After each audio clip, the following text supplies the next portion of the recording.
I've broken out of the quarantine and I don't have a medical mask on. And that's because my iman is strong and I've made tawakkul, relied upon Allah. Is this a correct way a Muslim should think? What is the meaning of tawakkul? The meaning of tawakkul, reliance, is that we take with an asbab, we take with the means that will help us achieve our goals. Look at the Prophet ﷺ, what he did when he made hijrah, all of the precautions, all the things he did to make sure that his hijrah, his migration was successful. The reason I don't have a medical mask on, the reason I'm outside, first of all, it's a necessity. I came out for necessity. And the reason I don't have a medical mask on is because most of the professionals, they say that it doesn't do any good if you're not sick. Only the ones who are sick, it's good for them. That's why I haven't put it on. So if we really want to rely on Allah subhanahu wa ta'ala, we take with the means that teach us and how we can protect ourselves, and we have to act upon them as Muslims. This is what it means to have tawakkul and reliance upon Allah. It's sad that so many Muslims still don't have a proper understanding of what it means to have tawakkul, reliance upon Allah. When Umar ibn Khattab, when it was said to him, when he refused to enter into the land of the plague of the ta'un, they said, are you running away from the qadr of Allah? And he said, Nafiru min qadrillah ila qadrillah. We run away from the qadr of Allah to the qadr of Allah, because Allah, He's the one who ordered us to take with the asbab and the means to protect ourselves. This is the understanding that a true Muslim must have. So many people are bored and they're saying they can't handle this lockdown. Alhamdulillah, there's so much benefit in isolation.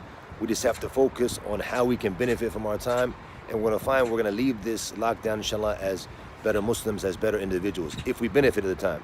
Or we're going to go crazy, but the issue is we're in lockdown, so we have to be intelligent, we have to benefit from it.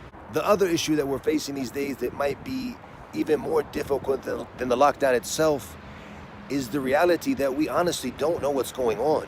We're being told this and that, and we're being given information from governments and news agencies that we know have been lying to us for years.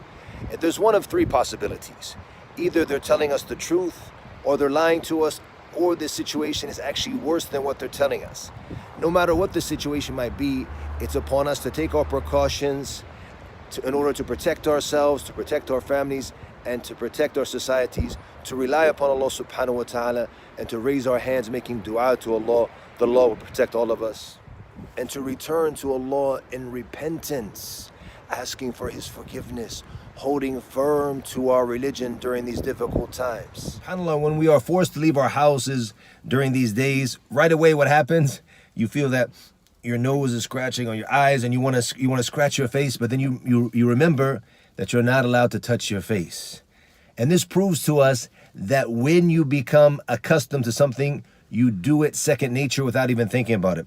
And this is a great reminder for us that teaches us that if we become accustomed to doing that which is good, it's going to be second nature for us. But also, if we get accustomed to doing that which is bad, it's going to become second nature. So if we are accustomed to striving to obey Allah and to follow the Quran and Sunnah, second nature, we do it without even thinking about it. But also, if we become accustomed to disobeying Allah and doing that which is haram and displeasing to Him, then we're going to fall into it without even thinking about it. An example, when it comes to looking at that which is haram, if we train ourselves to do what we're supposed to do right away without even thinking about second nature, we look away. But if we're not used to training ourselves and striving, then we fall into looking at that which is haram.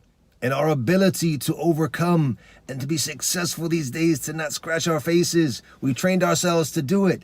This proves to us that we can train ourselves to be obedient to Allah, and that we can refrain from that which is haram and displeasing to Him.